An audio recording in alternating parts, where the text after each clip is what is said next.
ici présents, le président du COCAD, le président des partis, du collectif des partis d'opposition. Bienvenue à mesdames et messieurs de la presse. Nous avons convié pour une réunion qui devrait se dérouler de la manière suivante. Tout à l'heure, le président Christophe Moukeke va vous lire la position du CAP par rapport à la consultation du chef d'État. Nous estimons qu'il était important que nous précisions ça pour nos militants et tous ceux qui peuvent se poser des questions. À l'issue de ce propos, nous sommes à votre disposition pour les questions éventuelles. Si vous êtes prêts, nous pouvons démarrer. Messieurs les présidents, mesdames et messieurs les journalistes,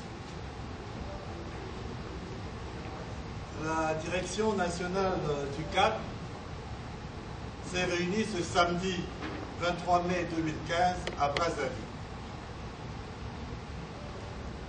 Cette réunion avait pour objet l'examen de la situation politique créée par les présentes consultations politiques initiées par le président de la République sur la vie de la nation et de l'État. Ceci en lieu et place de la convocation d'un dialogue national inclusif attendu par toutes les couches vives de la nation. Un tel dialogue aurait permis de construire ensemble un compromis national sur les conditions permissives d'une élection présidentielle libre, transparente, équitable pour une alternance démocratique apaisée en 2016. La réponse du président de la République procède manifestement d'une diversion. Cette manœuvre traduit de toute évidence sa volonté de s'enraciner au pouvoir. À cela, le CAP n'a qu'une seule réponse, le boycott et l'appel à la vigilance de tout notre peuple.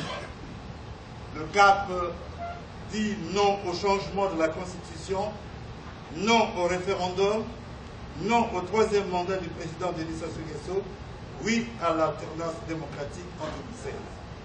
Fait à Brazzaville, le 23 mai 2015, le comité permanent du CAP. Mesdames et messieurs les journalistes, comme vous voyez, nous n'avons qu'un seul point à l'ordre du jour de notre conférence de presse. Comme l'a dit le président du CAP, nous allons devoir nous mettre à votre disposition. Et là, nous n'avons qu'un seul sujet, et nous serions heureux vraiment de répondre à toutes vos questions qui concernent cette grande question, cette grande actualité nationale. Merci beaucoup. Radio Liberté. Radio Liberté. Oui. Ma question est de savoir, le CAP qui est parti membre de l'opposition a jadis dit oui au dialogue, mais axé sur la gouvernance électorale. La majorité présidentielle, comme on le sait, voudrait un dialogue sur la question du changement de la Constitution. Entre-temps, actuellement, le président de la République entame des concerts, c'est-à-dire des consultations, qui devront peut-être aboutir à ce fameux dialogue demandé par les deux tendances. Si le CAP s'inscrit dans le sens où le dialogue doit être porté sur la gouvernance électorale, est-ce que cette consultation du président de la République n'est pas l'occasion favorable pour le lui dire en face que, Monsieur le Président, pour ce que vous faites, nous présentons comme une diversion, mais nous, notre priorité est que vous puissiez déclencher un dialogue sur la question de la gouvernance. Parce que imaginez-vous un peu, le Congolais aujourd'hui se pose la question, que sera 2016? Or, l'issue du dialogue est attendue par tout le peuple. Maintenant, à force d'être absent, est-ce qu'on avance d'un pas?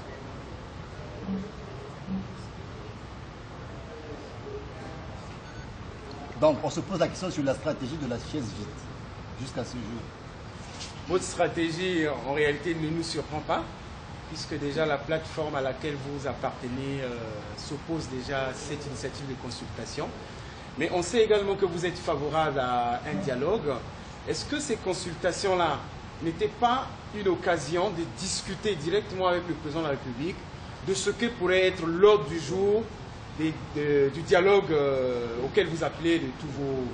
Est-ce que ce n'était pas une occasion, ces consultations?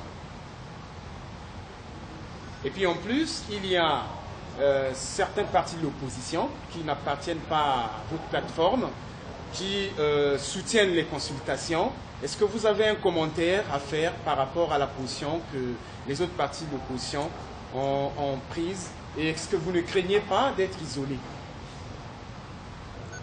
Mukena bio vuzole zola yufula na beno bantu adisi ya balati 4 au mfumu ya luyalo delisa sungiso kena kuyamba mosi ya bwana wa balati politique bantu adisa mabundu ya nzambi imfuka ya mutindo na mutindo mukanisati tangu ni yayi na beno bantu ya kap na kubaka ngolo ya kuvanda sika mosi na delisa sungiso na kupesa yande bansatu ya beno samuti beno mendi makusala dialogue na consultation yayi samuneke beno kena kumanga ya zole na kati ya bapalati politique ya opposition yekena bayakaka mekuenda mepesa bansatu ya bao na kubaka kifuanusu ya twadisa MCDDI Gibris Parfait Kolela ya nime zabisa nyoso inabandaka na yao na kati na ntima ya yangi ikasi samuna iki bena kena kusala mutindo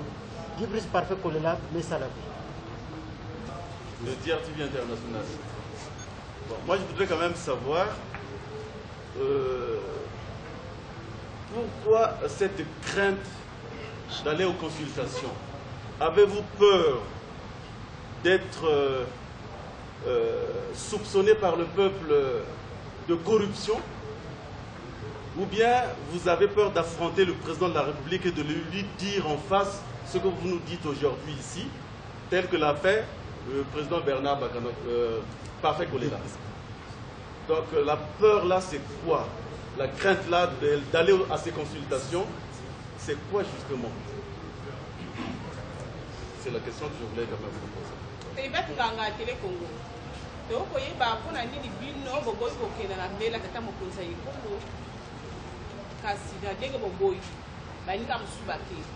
Pona dino politique nini boko mema pona ko batela kima na ekolo pour mas matambola limani.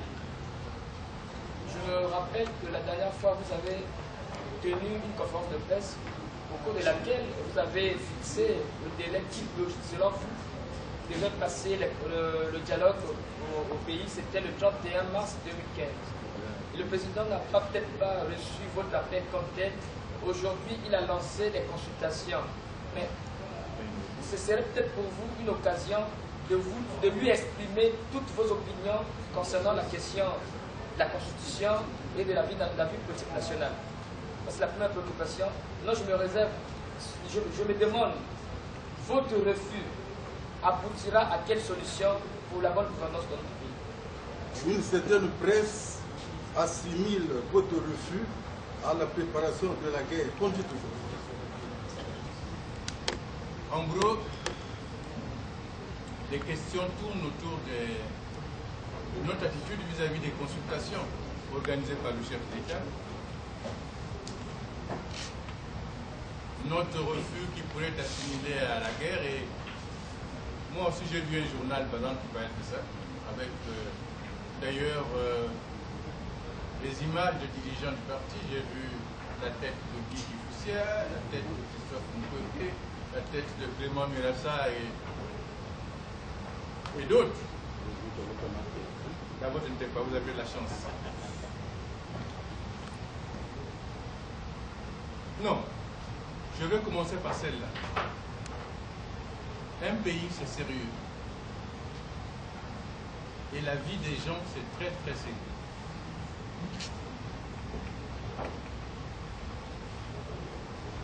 On ne peut pas penser un seul instant que le fait que l'opposition exprime un point de vue décalé, différent, divergent d'avec le point de vue du pouvoir, c'est préparer la guerre. L'inverse, c'est quoi? Ça veut dire, nous sommes au Congo, il doit y avoir unanimité en tout point, même quand il y a un complot contre le Congo. C'est inacceptable. C'est inacceptable. Mais regardons le Congo, interrogeons-le. Combien y a-t-il eu de coups d'État au Congo? Combien y a-t-il eu de changements de loi fondamentale? Et quels en sont les responsables? Vous aurez la réponse. Ils ne sont pas dans l'opposition. Nous estimons que dans un pays, la capacité d'indignation est importante quand il y a des choses inacceptables. La possibilité de refus est importante. Et une des formes d'expression de la volonté, c'est précisément dire non. Je crois que c'est Jean-Paul Sartre qui disait que la volonté, c'est la non-volonté aussi. Alors ne nous accusez pas de vouloir faire la guerre. C'est d'autant plus gênant que nous avons déjà entendu, y compris les dirigeants politiques, dire ceux-là ne se souviennent pas qu'ils étaient en forêt et ils veulent recommencer.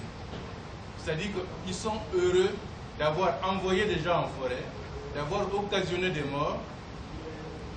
Et c'est cette menace de la mort, de l'exil intérieur et extérieur, qui servirait de gestion de la cité. On ne fait pas comme ça. On ne fait pas comme ça. Veut la guerre celui qui achète les armes, qui les accumule, et qui les a utilisées ou qui veut les utiliser contre le peuple congolais. Veut la guerre celui qui entretient des milices. Veut la guerre celui qui organise, qui fait venir des mercenaires. Mais ne veut pas la guerre celui qui dit simplement son sentiment du désaccord vis-à-vis de la conduite des affaires de la nation. Notre refus n'est donc pas la volonté d'aller en guerre. Mais nous sommes conscients du fait qu'on agit devant notre nez le chiffon rouge sur lequel, si vous continuez à dire non à ce que nous voulons, si vous vous empêchez notre volonté de puissance de s'installer, nous ferons la guerre. C'est ceux-là qui veulent la guerre, c'est ceux-là qui veulent détruire le pays. Et c'est ceux-là qui doivent être dénoncés. Il faut cesser de jouer au dé avec la vie des gens. Donc je voulais dire ça de la manière la plus claire. Nous sommes les hommes de paix, nous voulons l'alternance démocratique apaisée et nous voulons nous donner les moyens pour cela, parce que le Congo le mérite bien. Alors quant au reste, je n'empêche pas Christophe de répondre à cette question s'il a envie d'ajouter quelque chose. Quant au reste, les conséquences de notre refus. Pourquoi ne pas dire au président Sassou directement ce que nous pensons, comme d'autres l'ont dit? Nous, membres du collectif, c'est depuis le 17 août 2012 que nous disons au chef d'État ce que nous pensons de la République et de comment entrevoir les portes de sortie. La réponse que nous avons reçue, c'est le Congo est un pays de dialogue permanent. On n'a pas besoin d'un dialogue autre que cela. Quand on ne nous a pas servi, et vous, Brazzaville et Tunisie, avec des échecs que vous connaissez. On nous appelle à des consultations. Mais qu'est-ce qu'une consultation? C'est l'occasion de donner un avis dont on tient compte, dont on peut ne pas tenir compte. C'est juste cela une consultation. Le dialogue est équilibré, il suppose échange. Mise en commun des idées, peut-être même aboutissement à des conclusions concertées. La consultation, c'est autre chose. Alors pourquoi vous n'êtes pas parti à cette consultation? Mais bien sûr, pour cela. Mais aussi parce que nous devinions bien qu'à cette occasion-là, le chef de l'État allait aborder la question du changement de la Constitution. Comme s'il avait le droit et les prérogatives pour se placer au-dessus. Le chef de l'État, l'institution présidence de la République, est une institution insérée, intégrée à la Constitution. Elle n'est pas au-dessus. Le chef de l'État est partie prenante, il est acteur comme les autres. Il ne peut pas se placer au-dessus pour dire « je vous ai écouté et je décide ceci ou cela ». Nous ne pouvions pas l'accompagner dans cette affaire parce que c'est une manœuvre. C'est une manœuvre qui pourrait y compris aboutir à la conclusion suivante. J'ai consulté les uns et les autres. Il y a une minorité contre, mais la majorité est pour. Alors, puisque je suis un démocrate, je ne voudrais pas décider tout seul. Je fais un référendum pour que le peuple se prononce. Ça pouvait être une des conséquences éventuelles. Et si nous étions partis, nous aurions apporté une caution à cette manœuvre. Nous ne pouvions pas le faire. Le Congo ne méritait pas que son opposition accompagne ça. Alors s'il y en a qui pensent qu'ils sont allés, ils ont dit des choses et ils seront mieux entendus que nous qui avons écrit des lettres ouvertes, qui avons fait plusieurs déclarations, c'est très bien. Jusqu'à présent, nous constatons qu'il y a l'autisme de la part du